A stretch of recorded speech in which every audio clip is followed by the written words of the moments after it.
somebody's asking if interpretation is available in Creole in the Q&A.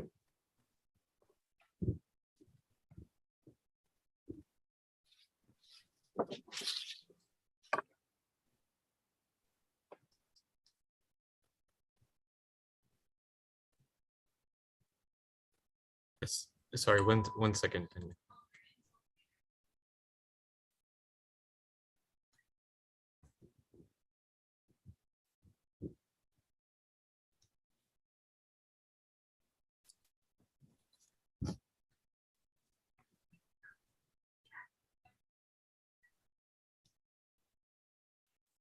Okay, George, if you'd like to begin.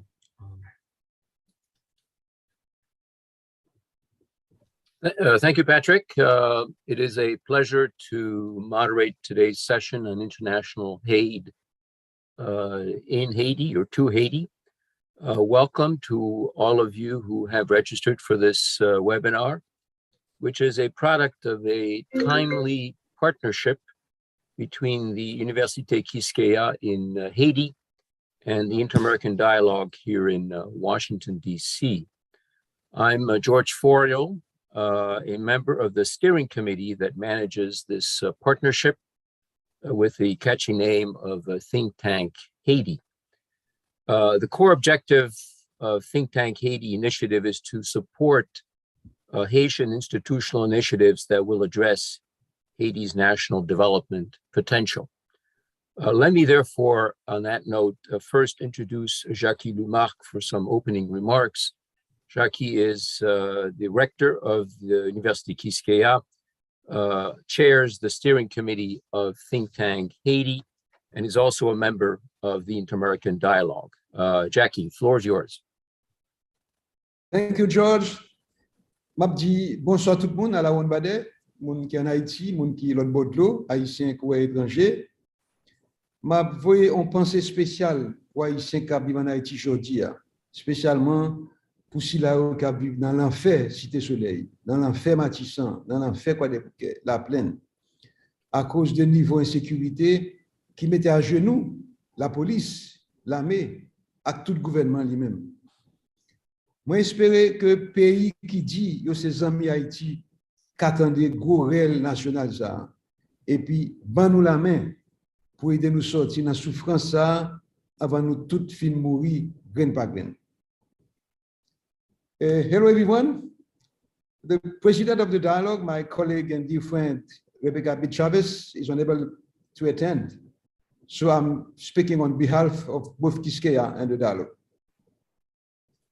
During the last 18 months or so, Quisqueya University and the dialogue have been setting up what we call Think Tank Haiti, which is a collaborative initiative intended to assemble a network of prominent Haitian scholars and policy researchers, principally from Haiti, but also the States and Canada. The think tank network is setting up the stage to analyze the most critical problems confronting Haiti today, produce high quality, focused analysis, and develop practical policy proposals and alternatives to confront Haiti's challenges.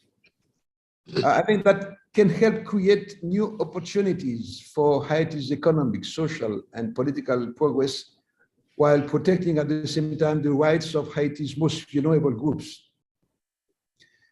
The purpose of this joint initiative is to help build from a Haitian university and with the backup of a network of experts, what I call a force of proposal that can inform decision-making in public policy in the form of a new institute for public policy studies.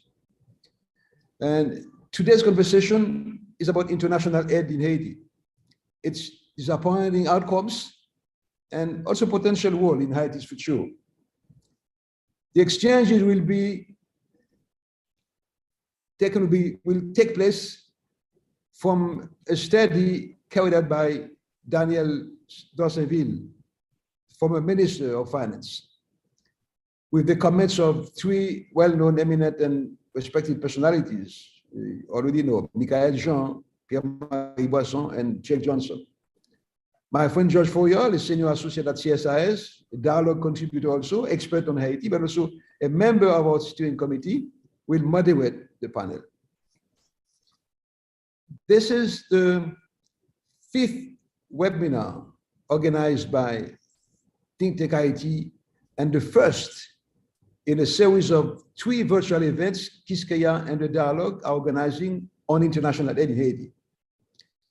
The next one will be on a study entrusted to Michaëlle Jean, who is analyzing the major trends in international aid since 1990, its relationship with Haitian institutions and the country's development needs, ending with a discussion about what reforms would be needed to make the aid effective.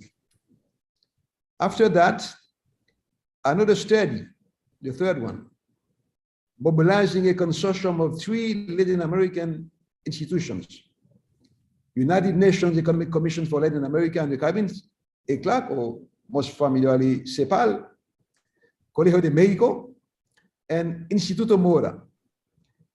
They will complete a review, also an update of international cooperation towards Haiti, particularly from the point of view of the South-South cooperation during the last 2 decades.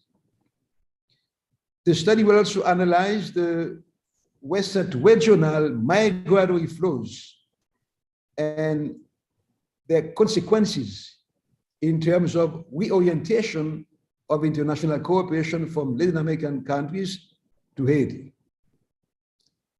For decades, private companies, international development organizations, and governments have sought to develop Haiti through various forms of international assistance.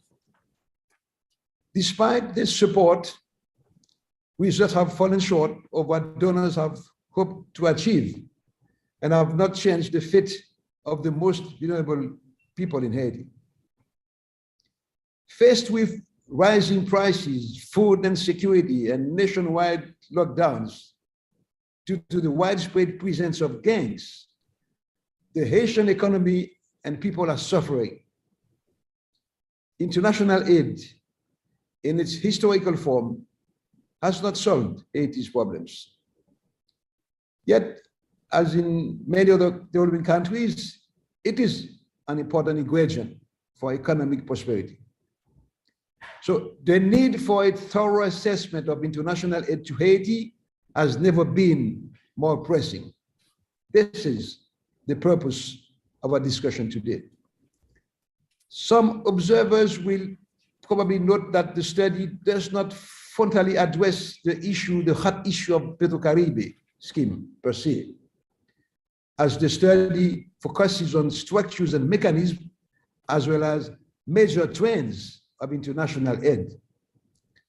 But I really hope that the discussions will give the opportunity to talk about it as a particular, even exceptional case of an international aid model, bringing together several incomparable conditions. One, the volume of aid granted to the government is significant, never reached that level before.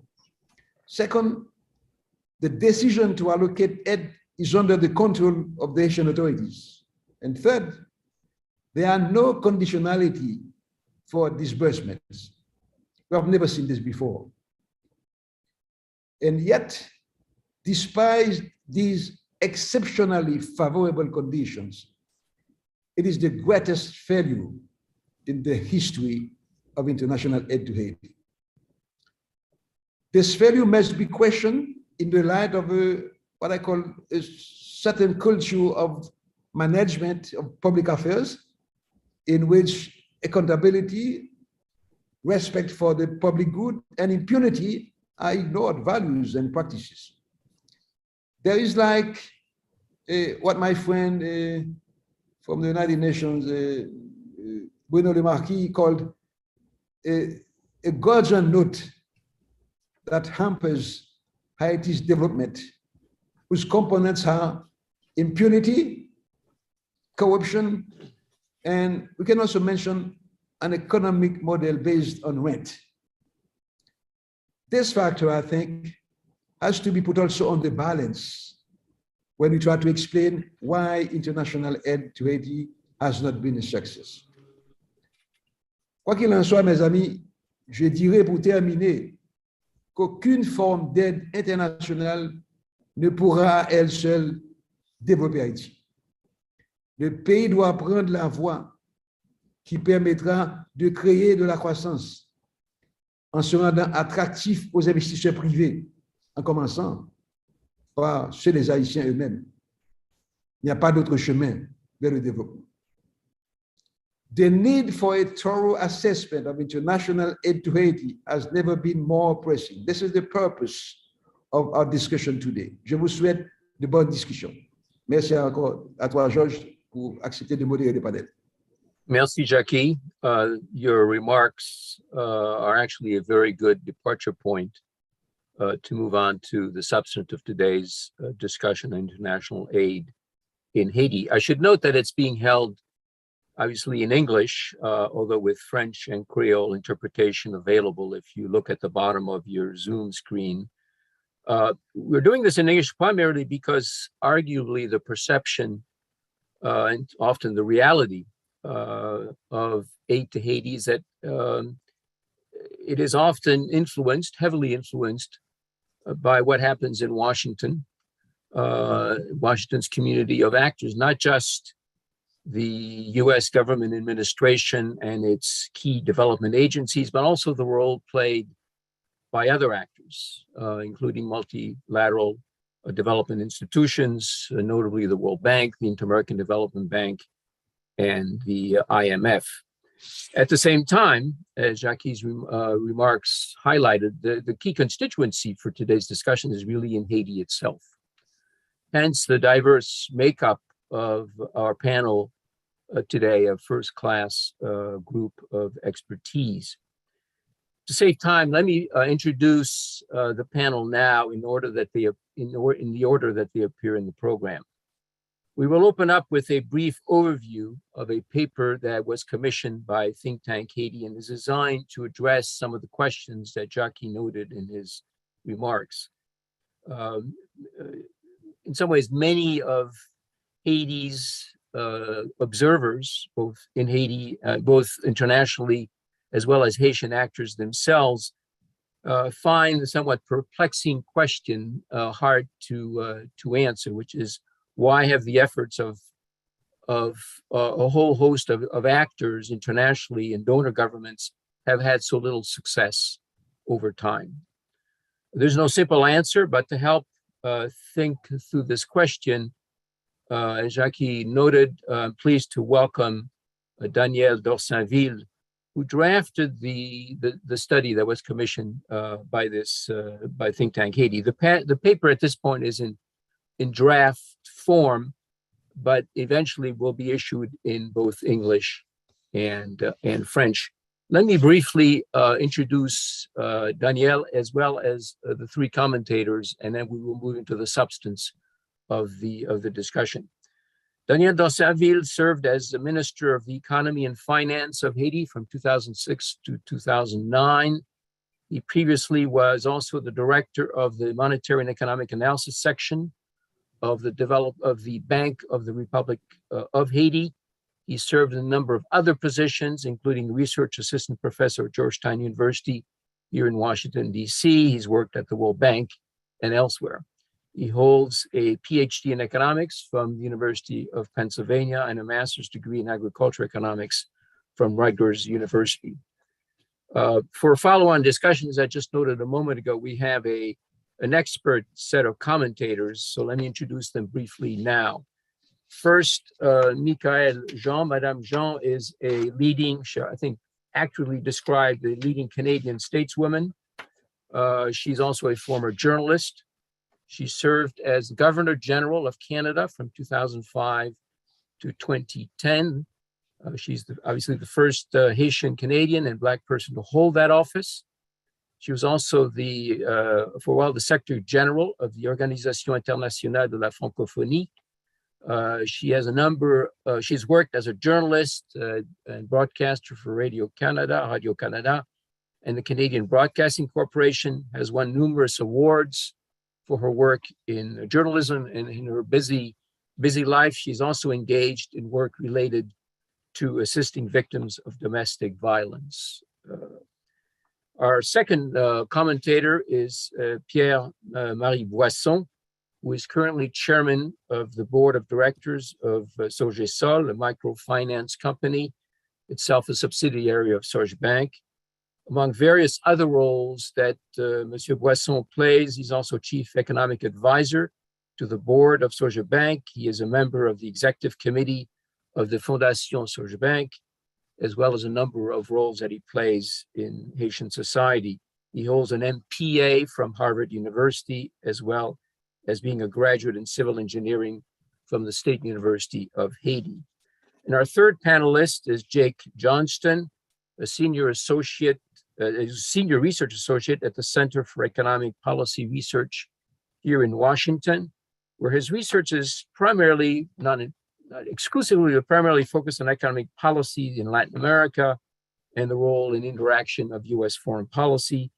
He is the lead author of the CEPR's Haiti Relief and Reconstruction Watch blog, has authored a number of articles and papers dealing with Haiti, particularly with aid, which is relevant today, aid accountability and transparency, and the US foreign aid system. He is widely published in media, the New York Times, Vice News, Le Monde Diplomatique, and other media sources. I should note that's relevant for today's discussion. He has a book coming out fairly soon titled Aid State, The Fight for Haiti and What It Reveals About the World. Mr. Johnston also holds a BA in economics from Boston University and an MA degree from Johns Hopkins. Before turning the floor over to Daniel for his presentation, two quick housekeeping items. First, questions from the audience, which we welcome. Please use the Q&A function at the bottom of your screen. Also, again, for those viewing this program, there's a translation available in both French and Creole. There's an icon at the bottom of the screen that says interpretation. Do note that for the Creole one, it will probably, I think, say Korean, but that's actually the one that will provide interpretation in Creole.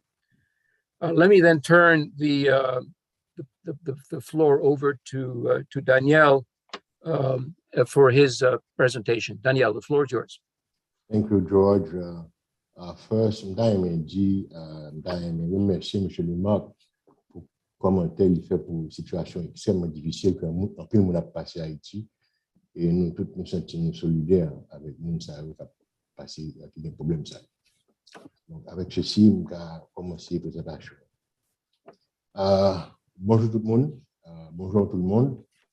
Good afternoon, everybody, and thank you for attending this talk, and thank you to the Inter-American Dialogue and Quisqueya University for the opportunity to contribute to a discussion on a very important topic. The study is titled, A Study on Where International Aid May Have Failed, the Case of Haiti. I will first start with an outline. There are 5 major sections to this presentation: context and fundamental question, methodology, key findings and considerations, answers, and then concluding remarks. Haiti has failed to set forth on the trajectory of positive and stable growth and has not achieved social and political stability, despite a high level of resources having been channeled to the country. Given that context, the study was undertaken to provide some answers to the following questions. Why have the efforts of multilateral banks and donor governments had so little success in Haiti? Number 2, to improve results, what changes are needed in the design and implementation of programs and projects? And number 3, what could be learned from the experience of other nations and the international best practices? From a macro perspective, using the neoclassical growth model as an anchor, the paper attempts to shed light on the root causes behind the country's disappointing economic performance. In keeping with the model, progress made, or lack thereof, in the areas of human and physical capital accumulation is analyzed. Issues involving governance and institutional capacity are assessed as well. The success or failure of international aid is assessed under the premise that aid programs had an important role to play in helping Haiti make headway in all these areas. Haiti's experience with official development assistance, ODA, international aid, is compared with that of a few selected less developed countries, starting from similar conditions as measured by their respective human development indices. Some 20 years ago, they have fared better than Haiti, particularly in the economic realm. The possibility that this result obtained because those countries received more aid or benefited from a more growth-oriented aid strategy is explored. The countries selected include Nepal, Bangladesh, and Rwanda. General assessment: while international assistance has helped Haiti make progress in the accumulation of human capital, sufficient progress has not been achieved in the case of productive physical capital. And progress in the area of governance that would have helped the country obtain more foreign direct investment, FDI, is not palpable yet, in spite of aid resources having been spent in the area of capacity building. In the study, a fair amount of macro-level data was analyzed as part of the assessment. The current slide shows the change in AGI for Haiti and other selected countries. Relative to these countries, progress in Haiti was immediate. As you know, AGI, the Human Development Index, has 4 main components, 3 of which relate to human capital, health, and education indicators, while the 4th one spans the economic domain, particularly revenue per capita. We can already start to tell that lack of progress in Haiti owes a lot to economic performance. Overall increase in AGI was 9%, while GDP per capita increased by only 4% over the 20-year span. Of course, AGI uses gross national income, but we will come back to that. I was mentioned earlier, the case of Rwanda is striking. The country more than doubled its GDP per capita, and having started with an AGI that was below that of Haiti in 1999, its AGI surpassed Haiti's in 2019. Still looking at some of the data, the next slide shows changes made in all 4 components that make up the AGI, the Human Development Index. The data confirms that in Haiti's case, while there was some progress on the human capital front, the decline in GNI per capita contributed to the small increase in AGI that we observed. There are 10 takeaways that fall out of the analysis of various data. This is the first one, and I think a very important one. The aid policy designed for Haiti is different from the one that has been conceived for other LDCs, less developed countries, in that it has a more humanitarian component than in other countries with similar poverty profiles and needs. I think that this is somewhat related to the issue of fragility, and I hope we will come back to that during the discussion. I find Rwanda's case most interesting for comparison purposes as we explore the issue of whether or not Haiti receives a sufficient volume of aid, for instance. Rwanda and Haiti have similar development challenges. The current slide shows that on the whole, ODA, Official Development Assistance, granted Rwanda, expressed as a percentage of GDP, was consistently in the double digits. For Haiti, that was only true in the immediate aftermath of the 2010 earthquake. Still keeping in mind the fact that Haiti and Rwanda, for instance, face similar development challenges, it is somewhat surprising that humanitarian assistance represents a higher share of ODA in Haiti than it does in Rwanda. The humanitarian assistance provided to Rwanda in levels is far less substantial than that afforded to Haiti. In the past 13 years or so, humanitarian assistance has never represented more than 3% of the total aid envelope granted to Rwanda. In Haiti, it has accounted for about 9%. It will come as no surprise to most practitioners that disbursed amounts are far less than committed envelopes. Actual aid expenditures between 2011 and 2016 represented about 49% of commitments, with the social sectors benefiting the most. It is important to stress that announcements involving large commitments in aid may do Haiti a disservice, particularly when matching results are not obtained on the economic front, for example. This reinforces the country's image as a failure when in fact, low outcomes are partly explained by low expenditures or insufficient funds. When we think or talk about failure, we really need to be careful about what we are saying, and at the very least, we need to qualify. Failure in Haiti is economic mostly and political. Data show that there are success stories in the area of health and education, and they are due to significant amounts of resources, financial and human, having been allocated to these sectors. This partly explains why there is little notable difference between Haiti's human capital stock and those of other LDCs that have fared better on the economic front over the past 20 years. These are very important takeaways. If we do not put in enough resources in a sector, it is unlikely that the problem it faces will be solved. The converse is true, of course. It has to be invested in the right way. The data that support the claim that differences in human capital do not explain Haiti's failure relative to other countries is presented in this slide. As you see, progress on the human capital front and no progress as far as gross national income per capita is concerned. It has declined. There is data also to support the next three takeaways. Simply stated, the focus ought to be put on building Haiti's capital base. Haiti, relative to other countries, has had low capital formation, and FDI, foreign direct investment, is also lower than these other countries. Be that as it may, as mentioned earlier, there have been some successes, for example, in agriculture.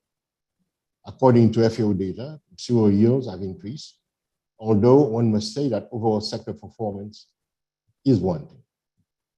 Significant infrastructure investment made in some regions of the country, particularly the Northeast and the Central Plateau, have yielded positive results as measured by job creation and increases in savings. One must recognize that there are resources besides ODA, official development assistance, that affect economic and social outcomes. Taken as a whole, NGOs manage a rather large portion of ODA, about 32%, but they also manage their own resources.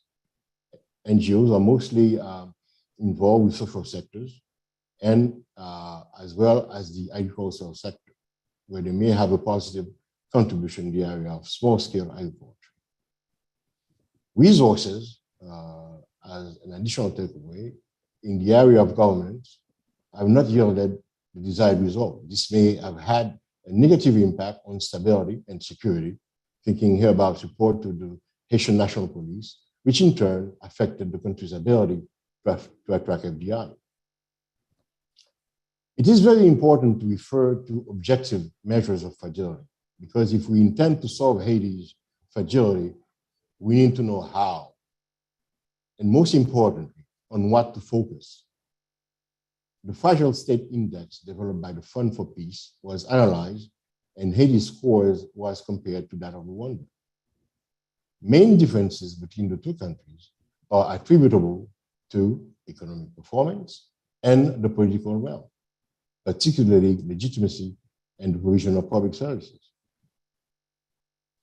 Answers to the three questions that were posed at the onset are informed by the factors that underlie Haiti's fragility as measured by the Fragile State Index, and also by findings that fell out of the data that was analyzed.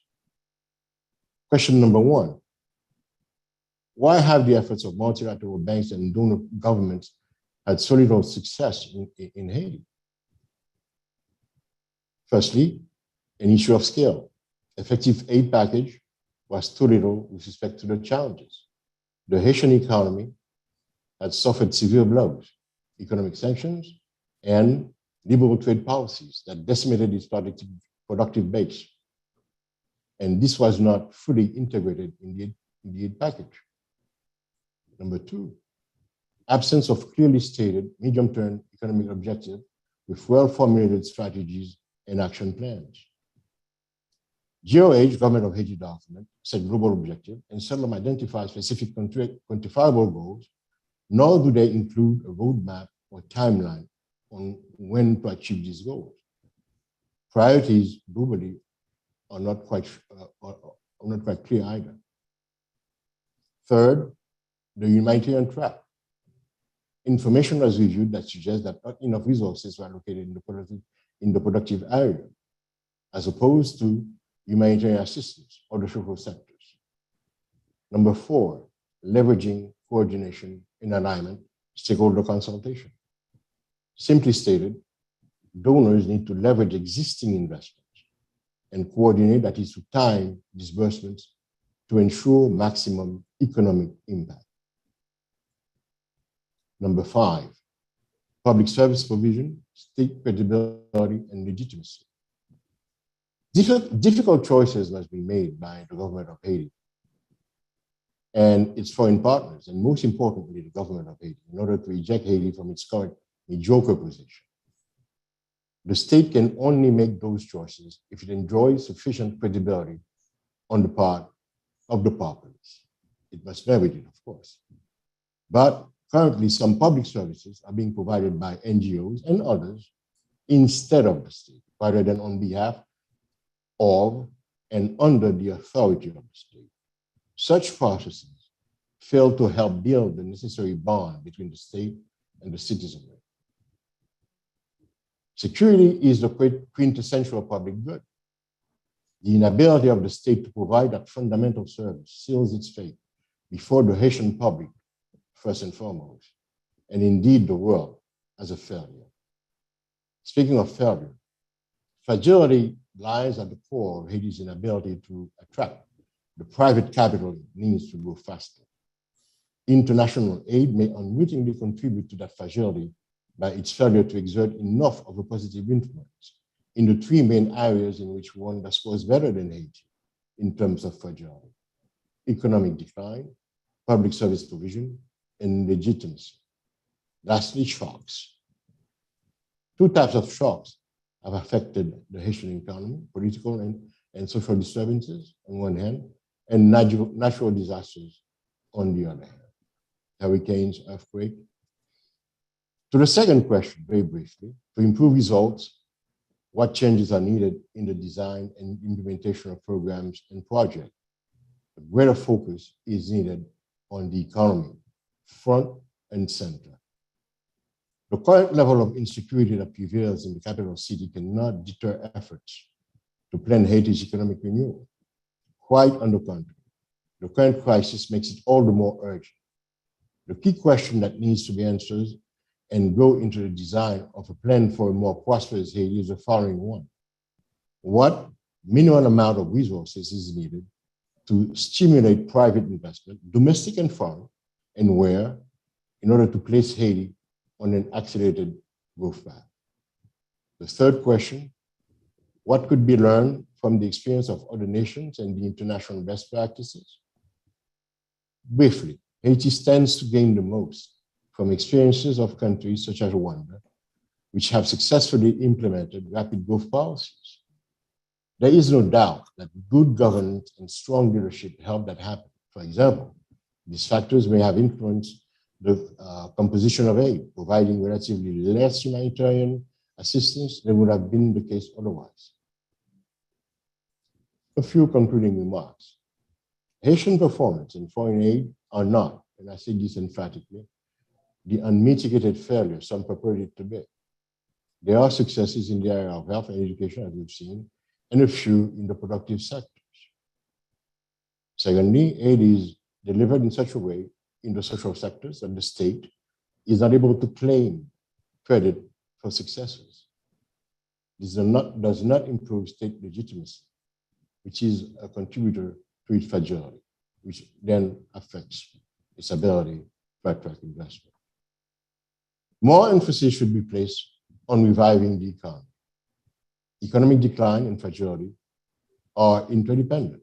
Specific medium-term economic goals guided by regional economic plans, which would facilitate better donor coordination and less aid fragmentation, will help achieve this objective.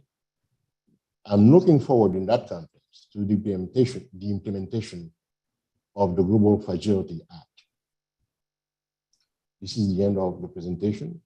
I thank you for your patience, and I thank you for listening.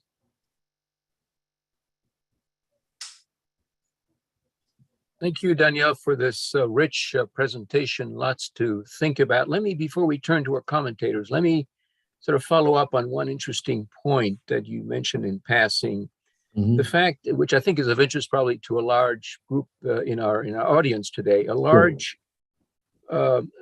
the fact that the NGO community in Haiti actually manages a fairly significant portion of assistance, notably in the social sector, but it appears that their efforts do not have the expected sort of impact globally in general, in terms of general outcomes, economic outcomes to Haiti. Can you sort of speculate, because this is at one level perhaps counterintuitive, but it suggests some sort of a disconnect between the volume of aid and maybe the scale of individual NGO projects?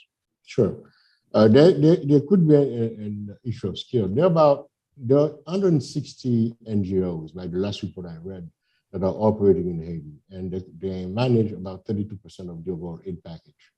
Their interventions, as I mentioned, are mostly in the humanitarian assistance, health, and education sectors, with much less volume in the agricultural sector, productive sector. Let me throw a number at you. Overall ODA in the agricultural sector was $337 million between 2010 and 2016. $237 million over 1 million hectares, that's $337 per hectare. Over 5 years at about $56 per hectare. So if you don't focus, it gets back to the issue of scale you mentioned. If you don't focus on key value chains, you are unlikely to see progress because of the scale issue. And so I think that as far as NGOs are concerned, they are not necessarily very heavily involved into, and I'm talking about 160 official NGOs that may be more that are unaccounted for. Okay?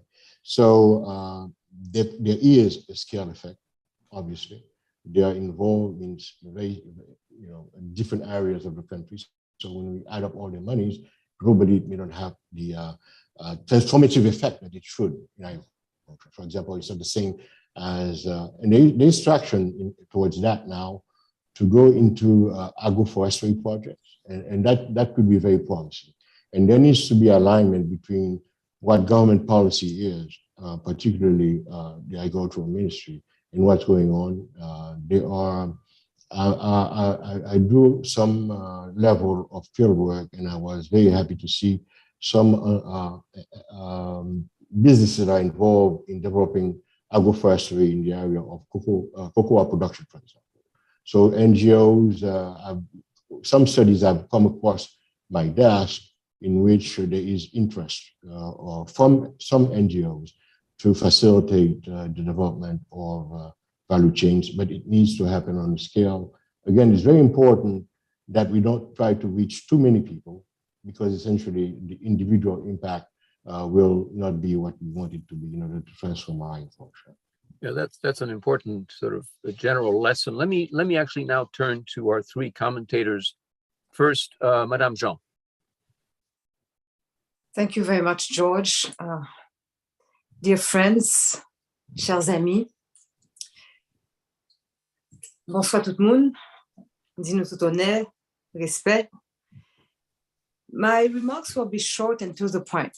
Were they to be more time, I could have entitled them something like International Cooperation with Haiti, the Missing Link, and the Need for a New Social Contract. Let me ask first, where are Haitian peasants? Where are Haiti's rural communities in our reflections and discussions? Where are they sitting at the table? They are the missing link, without which no social contract can claim legitimacy. Without the perspectives and participation of the living and productive forces that Haitian peasants represent, without a real appreciation of their needs, their work, and their potential contributions, any cooperation or aid program is doomed to failure. The study by Daniel Dorsainvil, and I thank him very much, on where international aid may have failed points to a diagnosis established long ago and many times since, including by Jeffrey Sachs in the aftermath of the 2010 earthquake, on the central necessity of including peasant agriculture and rural communities into any development strategy and economic action plan. The recognition of how organized and structured these rural communities, peasant associations, and farmer cooperatives really are holds the key. Does the Haitian government have an economic action plan? No, rien, nothing, pas rien. And since there's no national plan and the state itself is nowhere to be seen, competing products and dumping operations swoop in to destroy local production and to create captive markets. So the spiral of impoverishment and dependency is unleashed. The Dolceville study makes it crystal clear. Donors must push for a plan that goes beyond wishful thinking to include detailed objectives, measurable indicators, well-defined responsibilities, and specific timelines. The private sector in Haiti is not primarily made up of the Haitian oligarchs with millions of dollars in their pockets. In Haiti, the productive and economic forces are first found in the form of smaller peasant producers, rural enterprises, and small agricultural cooperatives and associations. The informal sector, the one that feeds the country as we speak, not as some future prospect. When will the donor community focus on it? Mr. Dorsainvil cites seedling, dependency in the mango value chain as an example. We must also ask, why are so many mangoes, some of the best in the world, rotting on the ground, lacking not only access to markets, but also to conservation, transformation, and processing into dried fruit, juices, and other byproducts? The same deficiencies apply to countless other resources. Growers, peasants, farmers are not stupid. Their associations are experts. They have the know-how. The wealth of their knowledge is just like the fruits. Why leave it to rot? So let us include the informal sector. It needs real support and investments to position Haitian products on local, regional, national, and international markets. It needs infrastructure for production, conservation, transformation. But the first order of priority is to invite their direct participation in the decisions that impact their production, their markets, their lives. Not just studies, but their democratic and real input with open decision-making and participatory budgets. How do we add value to the products? In this day and age, quality produce grown without GMO seeds, pesticides, and chemical fertilizers command premium prices. Could we consider helping grow and establish Haitian production with proper certifications, identifying organic, fair trade, and Haitian terroir with specific labels and quality standards? I keep an eye on and support the activities of a number of agricultural cooperatives that bring together various rural communities. What I see is impressive. well-organized, structured work, also involving young men and women who have acquired great skills, including academic expertise, and who are re-engaging in agriculture. The Haitian peasantry is not what you might think. I have seen the impact of premium cocoa grown in the shade and its impact on the canopy, biodiversity, water management, and so on. But, and above all, on the pride and real competency of its organized growers. Haiti's agricultural land base wants the quality of its products to be recognized. Certification. That's how you can access markets and sell with a premium. As long as the critical link of rural communities and Haiti's peasantry continues to be missing from our conversation, from our collective thinking, from our actions, international plans and national programs, only failure can ensue. Why? Because not having peasants and agricultural wisdom at the table is a form of exclusion. It also creates a huge deficit of possibilities. Billions of dollars from the G7 Build Back Better World, B3W initiative, are to be invested in low and middle income countries, focusing on climate, health and health security, digital technology, and gender equity, equality, including investments in roads, rail, air, and seaport infrastructure that are so crucial for economic development. The unified vision of the G7 B3W for global infrastructure development must include Haiti. The time, I would say, is now also for massive investments in zero-emission technologies that have a real impact on people's lives, sanitation, clean water, communications, electric power generation and distribution, clean home cooking that does not damage, women's health and the ecosystem, and so on. So we must think in terms of targeted investments that put respect for the dignity of people at their core. I'm heartbroken to see these women in the dust, in full sun, without stalls, to present their magnificent products, without any consideration, without sanitary infrastructure. And I like the fact that Quisqueya University conducted a broad consultation in all departments, all communal sections of Haiti, to collect data directly from the populations on their needs, their challenges, their perspectives, their possible solutions, and their remarkable accomplishments without any state support. So we must validate and invest in these efforts. Imagine if the donors saw such initiatives as the future of the country, drawn by Haitian men and women themselves. So in summary, we need to turn our attention to include the very people who have had to devise ways to survive while being ignored and despised. So I will stop here in the interest of time, Georges, but I'd like to come back later to address the aid paradigm and the issue of good governance. Thank you, Madame Jean, and particularly for highlighting this sort of missing link of a whole constituency of Haitian actors that ultimately seem to be regularly overlooked in discussions regarding assistance to Haiti. Let me quickly then turn to our next two commentators. First, Pierre-Marie Boisson. Floor is yours. Thank you, George, and thank you, Daniel and Michaëlle, for their comments. And I would say that, first of all, what Michaëlle says is music to my ears, because myself, my company is a lender. In fact, more than half of our portfolio is to farmer, in microcredit, of course. And I would say also, listening to Michaëlle, that in fact, the missing link is not only the peasant, it's the whole community of investors, be it small, medium, or high, or large. And for me, and I thank Daniel for this very, very impressive collection of data and analysis.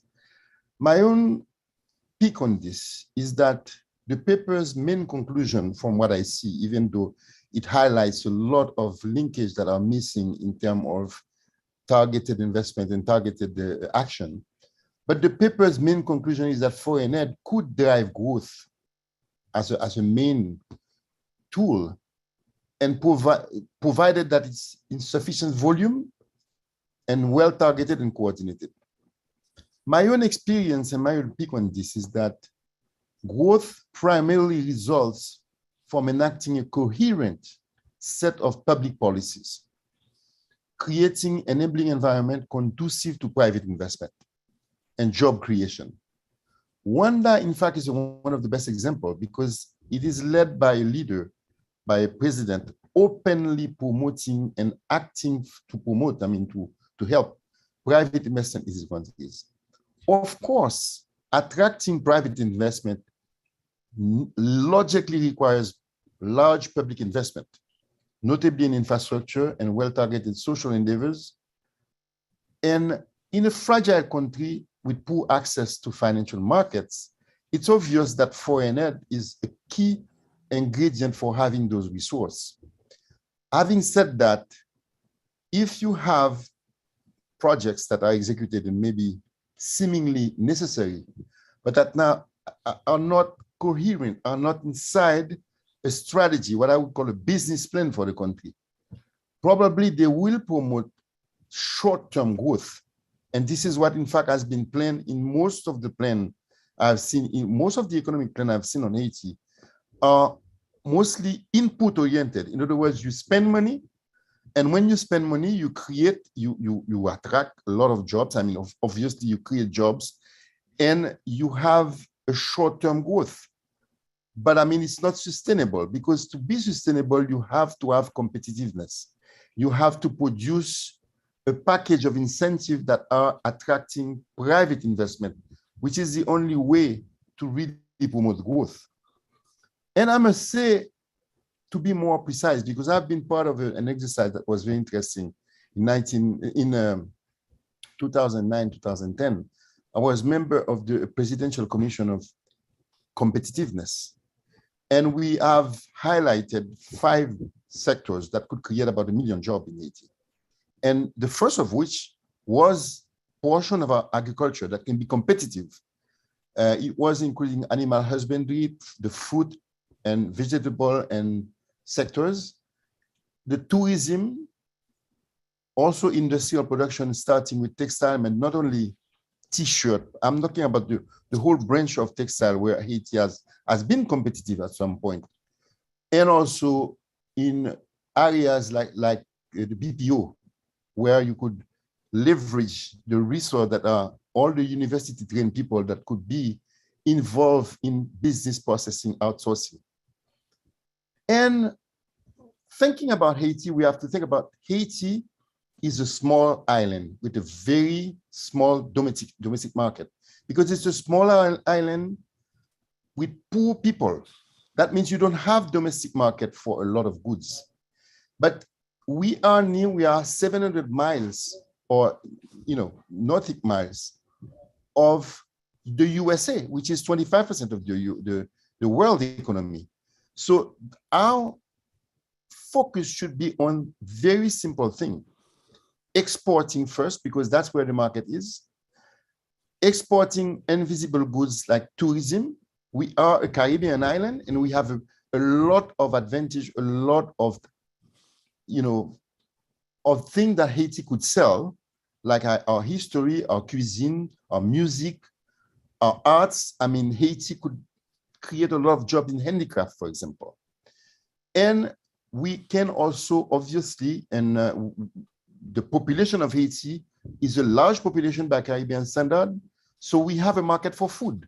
So focusing on food production, export also of agricultural product and others, focusing on tourism, we should be able to create jobs. And by creating jobs, this is the only way we can fight insecurity in this country. Because the raw material of gangs are unemployed youth. If we don't create jobs, how can we be surprised that we have frustration and tension? And that in itself is one of the biggest impediments to growth. Now, having said that, what I feel myself is that both in terms of growth, but also equities, and the paper highlights the importance of equity in growth.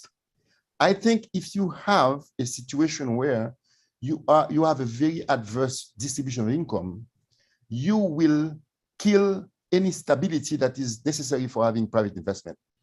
Let me give a very graphic example of what I mean. people are talking about, they are talking about inequities, like, for example, we should invest more in health or in education. Well, yeah, that's true. And investing in education is good. But if you don't have stability and if you don't have jobs, probably you are investing for foreign countries. And as a matter of fact, 83% of university-trained Haitians are working abroad. So by educating more people but not giving them jobs is basically working for the USA or Canada or Dominican Republic. So what I mean by that now is looking at Haiti, because we migrate and because our lack of good public governance make it impossible for having private investment, we have migration as a main source, not only of producing value, but also transferring remittance to the country, which represent about 30% of GDP, which is one of the highest ratio in the world. So by having migration, one of the biggest inequities is that migrants send money to their parents, and their parents, 60% of Haitian families are living from remittance. But can you imagine that now, by a simple public policy that is wrong and wrongly and ill-advised, we are taxing those remittances. We are taking away from the recipients 40% of their purchasing power. And let me give you one example. Right now, I'm talking about if you are receiving remittance from your parents, you will be paid at an exchange rate that is 114 goods, when you well know that the goods you're going to purchase are goods that are paid with an exchange rate of 133. So that means you are deprived of your purchasing power right there by having people to pay you. On top of that, you have an inflation of 27%, which means that whatever the amount of good you are receiving, you are, from beginning to end of a fiscal year, losing 27% of the value of what you have received. That means you have 27% plus another 12 to 13% because of the policy. That doesn't require foreign aid, it requires only a good policy. Giving you that example means that not only overvaluing exchange rate, is hurting competitiveness of export, of tourism, of all tradable good production, but it also is very, very negative in terms of equities and in terms of depriving poor people of their purchasing power. My conclusion of that is foreign aid should be conditioned to having a good business plan, to having good policies, because it's good banking practice. Any bank would tell you that if I'm financing a client, I need to have the clients first giving me a good business plan. I need to have the clients well managed. But if I'm pouring money and then putting it into roads that are not necessarily the good ones, that are not connected to growth, that are not connected to big public policy attracting investment, it can be promoting only immediate consumption, immediate job creation, but not the kind of long-term growth we need for that country. I'll stop there, and I will have more to say when we go to the discussion of this. Thank you very much. This is actually very helpful. You're passing emphasis on equity and growth, and also the references to migration, education, remittances. Actually addresses one of the questions that we've got from the audience, that in effect really wants to sort of clarify the discussion about the impact on the Haitian economy and ultimately our trained human resources in Haiti when it comes to international assistance. So this is actually a good reference point. Let me quickly move to our third commentator, Mr. Johnston. Jake, the floor is yours. Thanks, George. I'll just jump right into things here. So I'll focus mostly on U.S. assistance and on two main questions here. The first is, what is the actual purpose of foreign assistance? Not from Haiti's perspective, but from the perspective of donors. And second, what have been the longer term implications, political implications of that foreign assistance? So start with the first question. Why do donors provide aid? This isn't a tightly held secret or a conspiracy theory, right? You can go onto USAID's website. You can read it right there. USAID's work advances U.S. national security and economic prosperity. Okay, there's plenty of other rhetoric, but let's start here. Has foreign assistance been effective? From the perspective of development in Haiti, right, obviously not. But from the donor side, I don't think the answer is quite so clear. Since the 2010 earthquake, USAID has awarded $2.8 billion in contracts and grants. 3% of that went directly to organizations or companies in Haiti.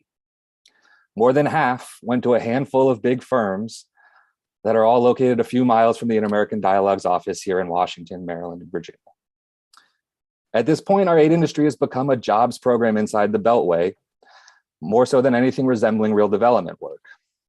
And that's not an accident.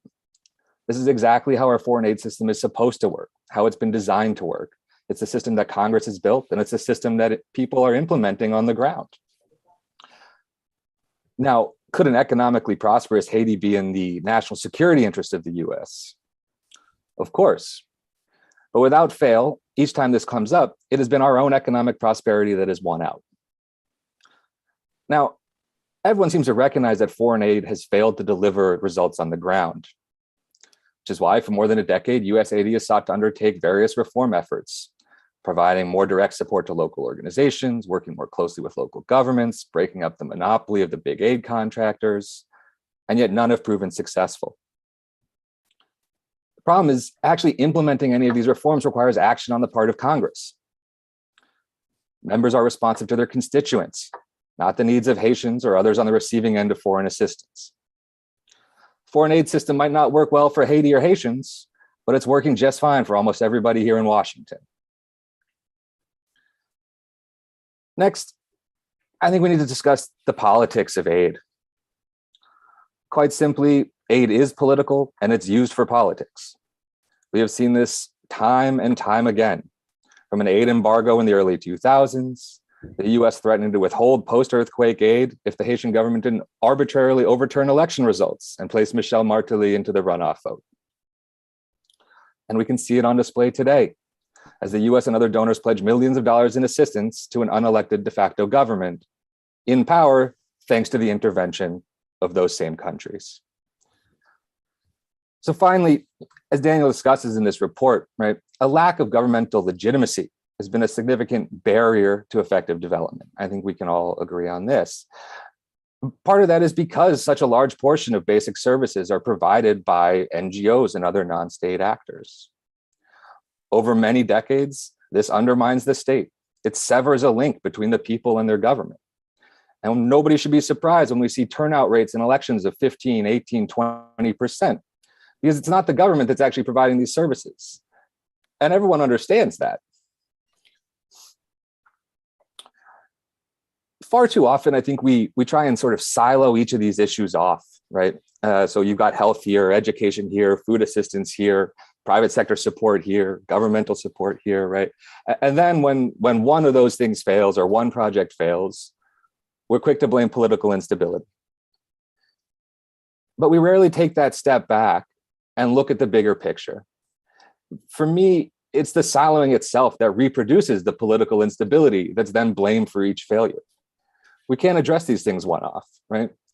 And I think what's sort of ties this all together and what sort of is the thread that perpetuates this, right, is the foreign political interference that both undermines governmental legitimacy and makes any sort of foreign assistance virtually impossible to be effective. Now, we can look at a history of outright military occupations, of coups, of overturned elections. But again, we don't need to look at the past to understand this dynamic. We can look at what's happening right now. Ariel Henry, the de facto prime minister, maintains power today because of the support of the US and other major donors. He has no democratic legitimacy and has steadfastly refused to substantively engage civil society and other actors on a common path forward. And that the US and other donors are pledging hundreds of millions of dollars for Haiti. Now Haiti is a target country with the Global Fragility Act, which talks about the importance of locally led development, of putting governments in the lead. how can we expect any different results when the government in Haiti we intend to work with has no legitimacy itself? Now, for more than a decade, I've worked in Washington. I've talked about aid reform. I've been working with Congress, other groups. Aid reform is important, right? And we're not talking about aid reform in terms of what Haiti has to do differently. We're talking about what donor countries can do differently to make their aid more effective.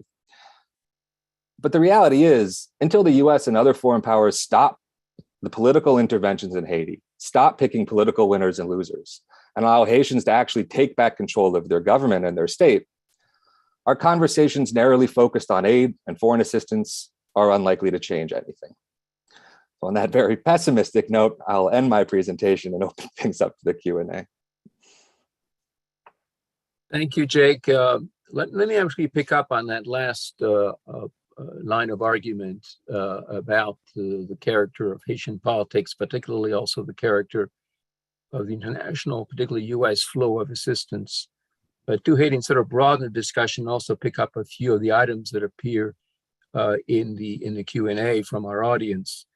I mean, part of the discussion so far in different forms deals with the credibility or legitimacy of the Haitian state to act as a reliable partner to international aid actors. And the perverse sequence of events in some ways is that the consequence of the state's inability to provide key services has in fact translated into many of those services being performed by other non-Haitian actors, which does not improve Haitian human capital and further decreases the state's credibility. There was also a passing reference you just made, but it was also made by earlier in the discussion to the sort of new framework of US development assistance to Haiti framed by the Global Fragility Act. Even the word fragility itself sort of potentially informs what thinkers here, or policy thinkers here in the United States think about Haiti. How does one actually break this sort of a vicious cycle of viewing Haiti as in fact a case that only really is appropriate for short-term, primarily humanitarian assistance to try to resolve layers of immediate crises? I mean, this is all, it's easily said than done, and to some degree US policy, and to some degree the rest of the international community has also been willing and suggesting that first we need a Haitian solution, and then we will figure out how that can be supported by international assistance. But how does it actually break this sort of a never-ending discussion back and forth as to who ultimately and what ultimately frames assistance to Haiti? I'll sort of throw that out to any of the members of our panel here, maybe starting with you, Jake, since you were the last one to be particularly critical of this environment. I don't think there's one magic bullet, right? There's not an easy fix. I think what Michaëlle is talking about the missing link, about putting that, but that's not just about aid, right? I mean, that's about the Haitian government itself. You know, you have a state that doesn't represent the people, right? You're talking about not a reliable partner for the international community. The Haitian state's not a reliable partner for the Haitian people. I think that's the first thing that needs to be addressed. And when you're talking about, you know, this Haitian solution to a crisis, things like that, I think that's what they're getting at. Now, I don't think the rhetoric is matching the reality. And I think that's been the sort of case across the board with aid reform efforts. I think with the Global Fragility Act, with what the Biden administration is currently saying about its policies towards Haiti, everyone knows the rhetoric, right? I mean, we knew this in 2010, Build Back Better, local development. The rhetoric was fine, right? It's what actually happens that tells a very different story. But again, I don't think there's a big mystery here, right? I mean, that is it, right? I mean, until there are structures that actually are legitimate and representative, it's going to be very difficult to address any of these things we're talking about here today. Any of the other panelists want to comment on that? Sure. I'm going to give a somewhat technical answer. Really, that derives somewhat from the paper. One of the big problems in Haiti in planning is that we don't have the data. We don't have the data to establish baselines. So you cannot manage what you can't measure. And all too often, I read reports where they talk about the lack of baseline numbers from which to assess success. And so the question I pose in these circumstances is, why didn't you take the time then to establish a baseline and to properly conduct whatever it is that you are conducting in the agricultural area, as well as in other sectors? Now, what's going to be true, and I understand Jake's comment, is that we have to engage our partners based on developing actually a better idea of where we need to be in very specific areas of the country. We have to engage partners with investments they've already made and how they need to reinforce these investments. And I think the core problem is economics. And I appreciate all of the other dimensions that have been mentioned. And I agree also with the comment that Michaëlle made about the rural sector having been, or the peasantry not being attended to. And all of that can be integrated. But I think the most important point, in order to get out of this, people have to start viewing Haiti as a potential success, as opposed to almost programming Haiti for the failure that they think it is.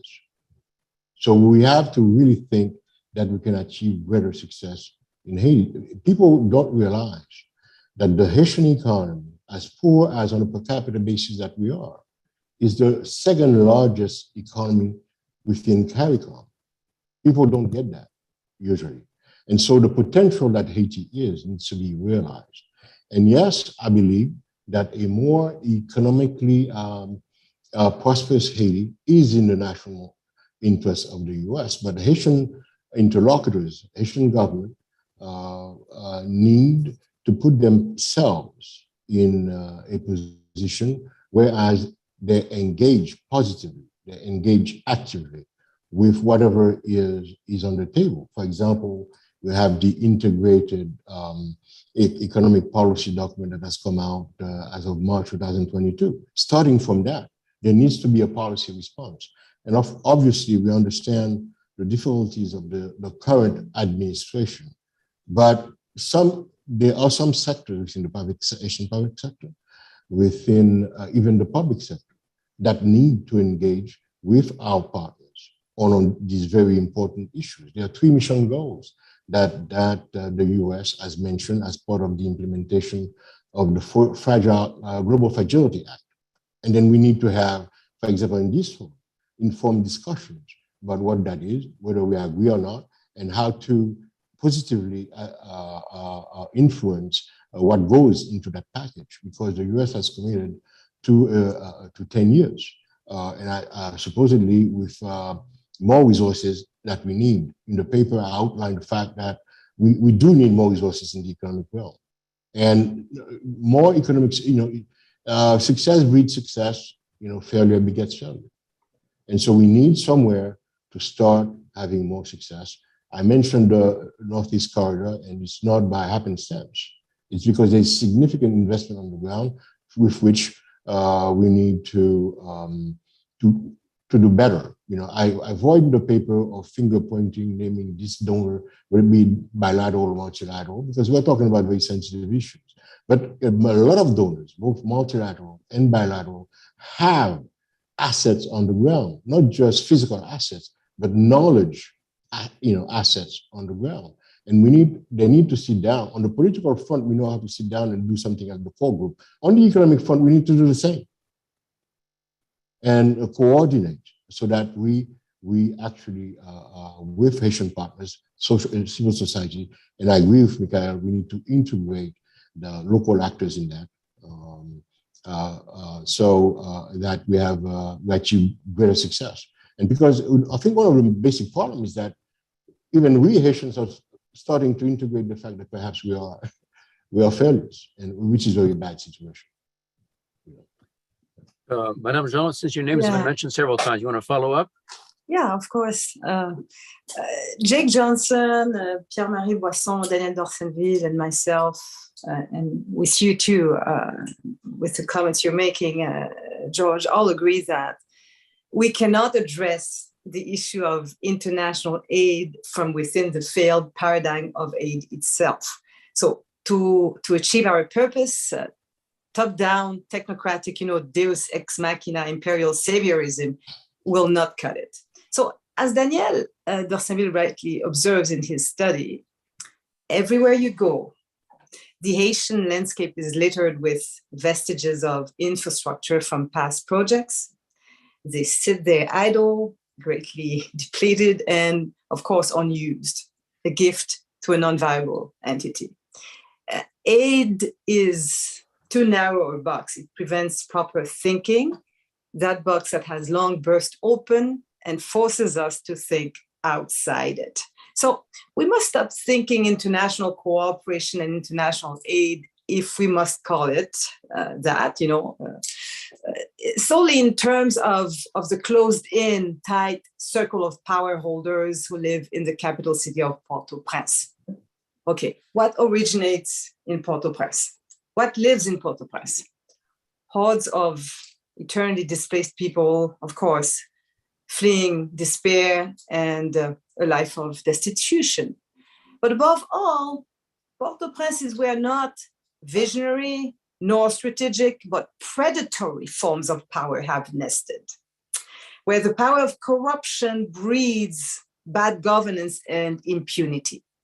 And these in turn have given rise to the nexus of criminal organizations and insatiable rings of drug traffickers that have now taken full control of the capital. Our ambitions seem to have scaled down from, and many people say that, I'm not the first one to say it, from the Republic of Haiti to the Republic of Port-au-Prince. As a recent editorial in Le National put it, and I translate, it is as if the trendy thing now is to shrink the country's future to the mere management of less than 100 square kilometers out of its total land base of over 27,000 square kilometers. There are times when the need is not just to, denounce the corrupt, but also the blind. And Daniel Dorsainvil advocates an economic recovery plan and a better division of the roles between the state and donors. He suggests renewing the social contract between the state and its citizens. Okay, but where do we start? The Constitution? Good governance? How about security? And my take again is that everything starts with the inclusion and participation of Haiti's marginalized communities. And I'm so happy to see everyone, agreeing with that. Daniel mentions the combined role of the public and private sectors. Okay, but how do we get the private sector to invest more? I say, for maximum impact, start with small producers also, include them and devise solutions with them. How do we include the regions and the grassroots level in economic recovery plans and the renewal, of the social contract? Start with the small scale local municipal powers. Decentralize with the start with the communal sections within the 13 departments and communal sections of Haiti, including the city districts of the capital. First, observe how they are organized, their structure, the vitality of peasant organizations, federated by region, by communal section. Because, ultimately, when you kill the democratic process and prevent these steps from succeeding, well, you kill the country. And this is what is happening. So donors must understand this. The choice of which projects to launch, how they should be managed and maintained on the long term belongs in the communal sections. Lastly, ultimately, this is a question Haitians should be asking. Is it about us? Then if it is about us, then nothing about us without us. Haitian, even the most despised among us, must be included. We are the change we want to see. And I find it very interesting when Daniel Dorsainvil says, we don't have the data. That's why, I think all the efforts, involved by Quisqueya University in this huge, consultation done in every, communal section, all departments, speaking directly with the people is essential in gathering data. And at the same time, the idea of also, building an institute for public policies and really reinforcing capacities and creating cohorts of people who are in that capacity of thinking of, public policies is essential. On the part of donors, this requires, of course, humility. Yes, humility, a willingness to honor and respect, to build and sustain real relationships over years while keeping, an unwavering commitment to human dignity. So I think if we build, this kind of ecosystem and environment and relations, Haiti will have a chance, to succeed.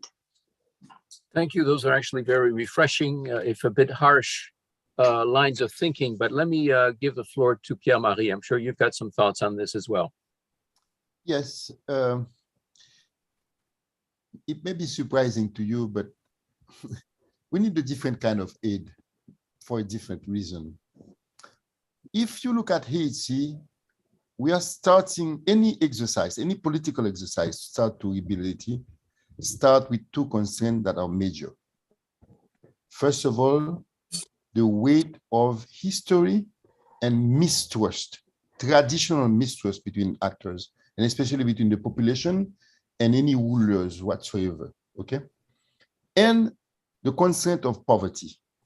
Those two together give rise to usually populist leaders.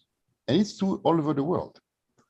When you have populist leaders in Haiti, starting with a situation where you have very little money and very little taste for investing, because also the private investors are also mistrusting, they are also very, very prudent, very prudent in their decisions. When you have populists, foreign aid is a divisive tool. It divides people. People start their mandate by going to Washington and starting to please donors, and then they consider the aid as a gratification for their good election because they were elected. And at that point, any aid will be more, a gift than a duty. I think myself that the solution, unfortunately, maybe, the solution resides in the attitude of donors, the attitude of the US in particular.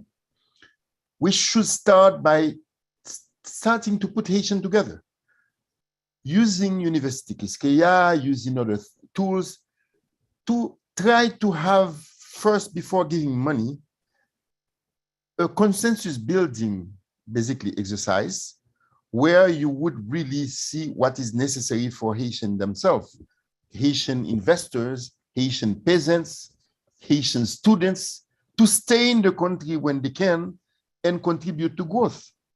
Then you can start thinking about what investments are necessary, what infrastructure is necessary, what policies are necessary, and then you can help. But if you start the exercise by saying so-and-so has been elected, and then it comes to Washington, and I'm putting together a donor package where I don't have a piecemeal, set of projects, it's going to fail. It's never going to go because they are not linked.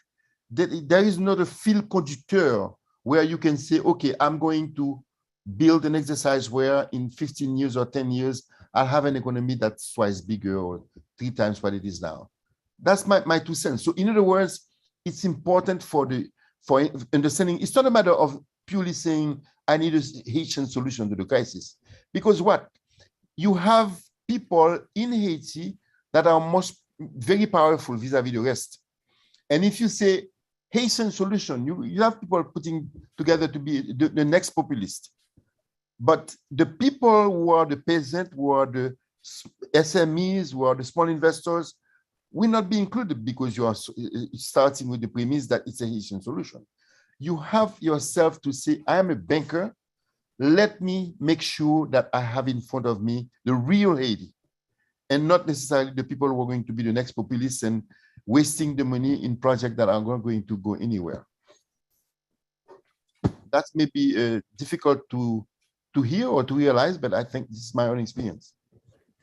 Actually, let me take up on that. This very helpful notion at the end that you just mentioned, since we're running out of time here. But the need to revise what has become sort of a contemporary mantra, particularly here in Washington, but to some degree maybe other capitals, which is everyone's waiting for the definition of the Haitian solution to Haiti's problems defined by Haitians themselves. That is in some ways potentially a cop-out for non-action at this point. So let me sort of broaden this a little bit and take up two questions that were raised by our audience in the remaining time that we have. Both are fairly narrow, but I think in some ways address several of the issues that have been commented on by this panel.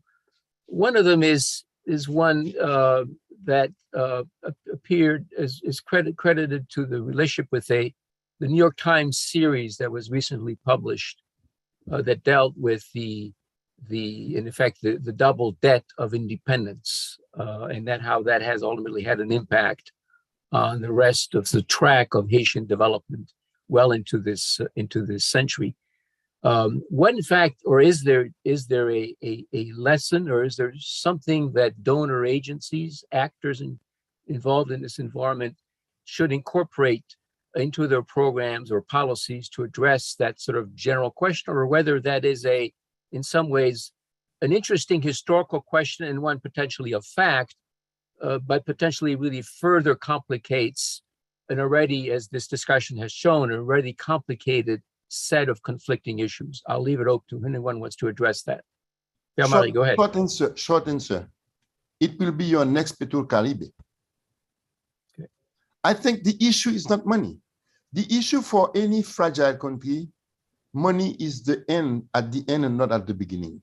If you get money, whatever the justification for getting money, if you don't have the proper management in place, the proper vision, and a sincere set of strategies and policies, it's going to be wasted like Petro Caribe was wasted. That's my own opinion on this. Henry Kissinger once said, if you don't know where you're going, you get nowhere, right? I think if you don't know where you're going, any strategy takes you there. That's my analysis. So it's true, it's true that it's not money. That's the main issue. Money, although, is an important issue. If you don't have the resources, you won't get anywhere. At the same time, you need to formulate sensible plans for economic plans and social plans to get anywhere. You need to measure, as I say, what you intend to manage. But money is very much on the table when we are talking about Haitian development. Money that helps meet the necessary conditions and the unnecessary conditions in infrastructure and the like to move forward. So you mentioned specifically the New York Times. To me, initial conditions matter. Where we are today is a result of historically of a historical process. And would it have been, and there will be discussion about whether we could have been able to manage better the resources had we not have, for a long time, for over 100 years, these financial constraints. Okay, so I think it's important to recognize, as Peggy said, that money is not the first question. The first question is well planned out, well formulated objectives, realistic objectives, and how you apply money to meeting these objectives. And so that's true for us in Haiti, that's true for the donors in terms of coordination, in terms of not fragmenting, because essentially if you try to, that's another point. You have to be strategic and you have to set priorities. You won't be able to do everything everywhere. That's just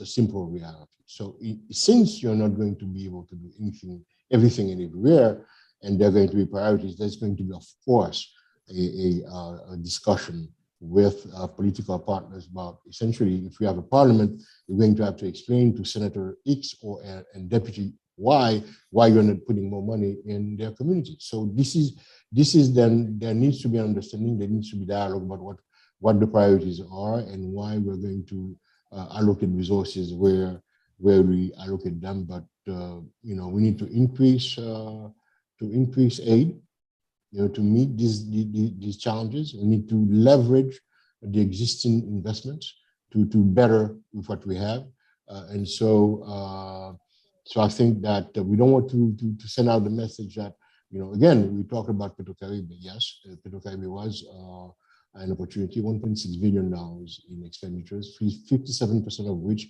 were allocated towards infrastructure, and we compute something called ICOR, which is the incremental capital output ratio, which is a measure of the you know,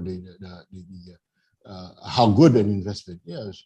Then, you know, of course, you know, there are issues, and that's forced when we refer to growth. So it's not just about money; it's about doing the right thing with money. And Mr. Lumarque, Jacky alluded to the fact at the beginning of this talk that it's money that came with no string, and we could have done better with those resources, of course. But money is very much, it's not the only constraint, but it's a very important one if we want to get ahead. Good reminder. As a closeout comment, let me also turn to Jake and Madame Jean. Jake? Yeah, I mean, I think, you know, look, the New York Times obviously, you know, has drawn some attention to this historical fact. And I mean, I think, you know, the case for reparations on Haiti on this is obviously strong, right? I mean, I think like the other folks are mentioning, does that mean that more money is necessarily, you know, a magic bullet again? No, but I think, you know, what it should do, right, is focus, or at least make us all sort of step back and look at what the actual implications of foreign intervention have been, not just 200 years ago, but today, right? And I think this is so important because it's still happening today, right? I mean, this is, and I know I keep coming back to this, but that's still happening, right? I mean, foreign powers are still intervening in Haiti's politics and largely dictating what is happening in the political realm. And so until this dynamic shifts, you know, we can talk till we're blue in the face about economic development and incorporating the peasantry and all these really important things, but I just don't see how that's going to happen until we get some real change from the actors that we've seen. And talk about donor coordination. You know, I mean, we talk about the core group. Yeah, they're coordinated. I don't think that's been to the benefit of Haiti, right? And so just that they might coordinate on aid, I don't think that's necessarily a magic bullet either, right? So again, let's take a step back and look at what our own role has been in this, right? This is, you know, a story that doesn't just involve Haiti, but also involves the rest of the world. And we can take a step back and look at what we've done to contribute to that situation. Thank you, Jake. Madame Jean? Yeah, thank you very much, Jake, for stressing that and for making this point, because it's an important one. I think being ruled by others is the past, what we have inherited, but it's all still today, as you said.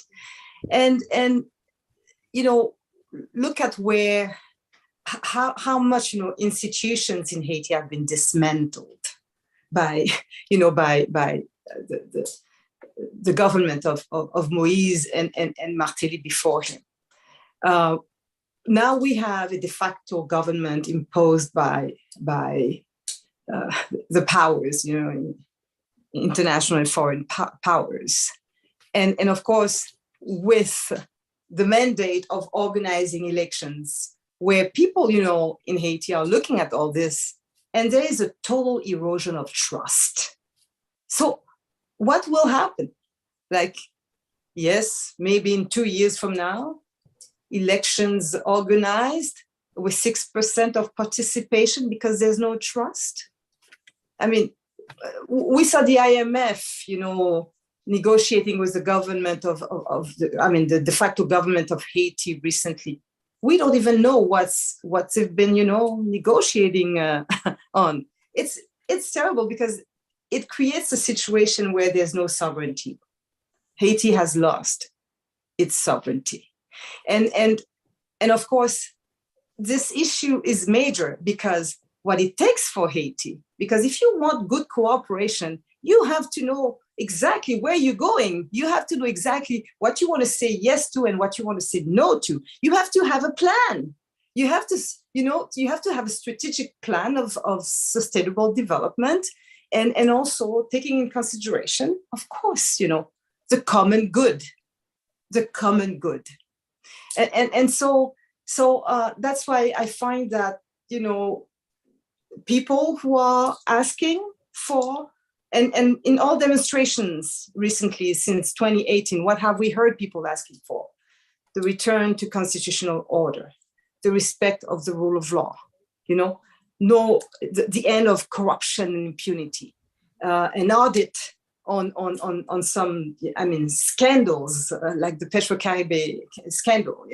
So I think we need to be there listening. Where were, our those who are ruling us? They were looking at the, in the other direction. They were not listening. I think it's important to be able to consider that. I know that Monsieur Boisson said that it's not a matter of a Haitian solution.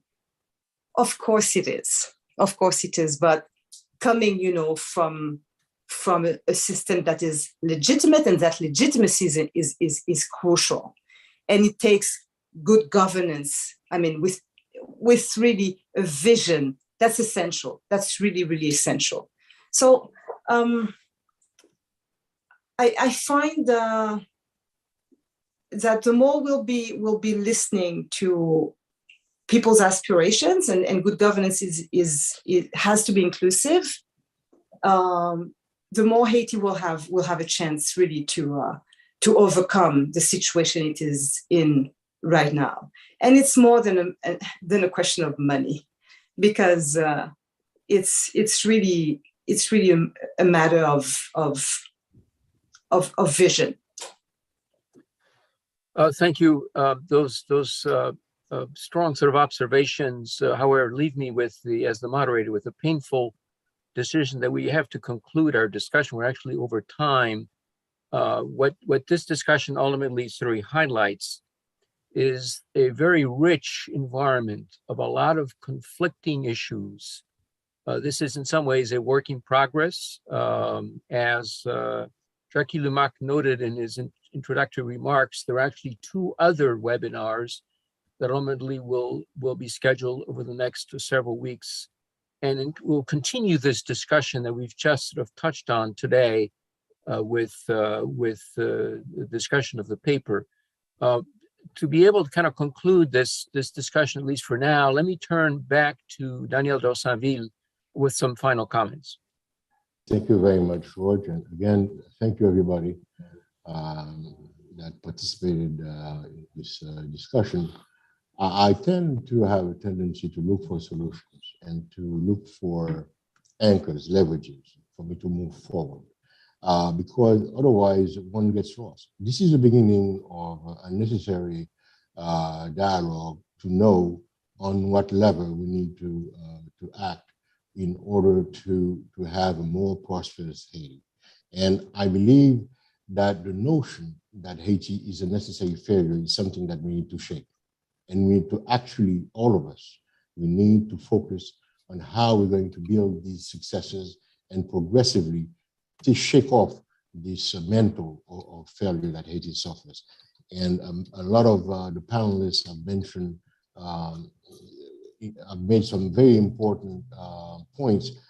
For example, the inclusion, and I think this is fundamental, the inclusion of people in the world community. Where I go, people tell you, l'État pas là, l'État mouri. So the state is dead. The state is not there, and that's going to be a very important. And I mentioned to some of my friends who are in NGOs, so long as we don't reconcile the Haitian state with the citizenry, we will go nowhere in terms of development.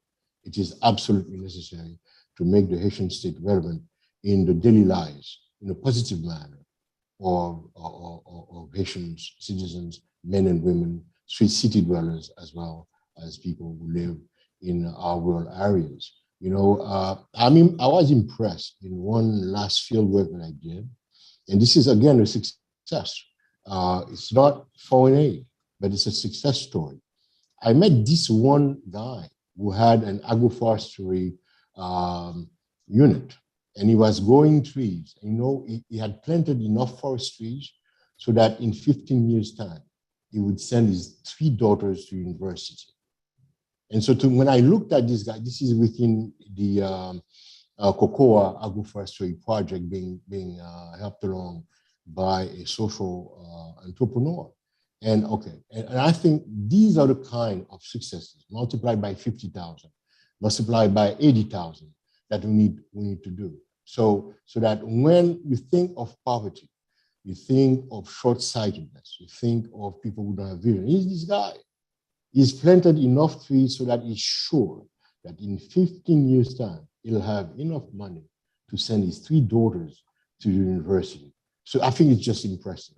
And we need to understand how to replicate these kinds of stories more. I think that's actually a splendid concluding comment, really, because it focuses not only on the positive, but on a success story and the need to, in some ways, learn the lessons from that particular experience, multiply that on a larger scale. Let me turn quickly to Jacky Lumarque for any concluding comments. Otherwise, let me remind our audience that, as I said a moment ago, this is really the beginning of a discussion. Stay tuned for our next 2 webinars on this subject, which will kind of continue this discussion. Jacky, any concluding comments? Well, it's an opportunity to thank the panelists for this great and productive discussion. Thank you to George for being a very good moderator. Our next meeting in the coming weeks to deepen this discussion. Good evening, everyone. It is ma dit en créole que m'était intéressé en pile la question moi qui paraît sous chat là. Nous pas répondre toutes questions, mais faut nous connaître que c'est un mouvement qui a commencé. C'est le premier pas vers une activité qui va l'approfondir. Je profite de remercier tous les bailleurs de fonds qui soutenaient l'activité, notamment la Banque interaméricaine de développement avec Kellogg Foundation, qui est le principal acteur qui soutenu une opération qui n'est pas courante en Haïti. This is the first time I think that donors show interest for knowledge creation for universities. This is a new paradigm emerging here. And so let's deepen this initiative. Thanks to everyone. À la prochaine. Thank you. Thank you, Jacky. Thank you. Thank you, our audience. Right.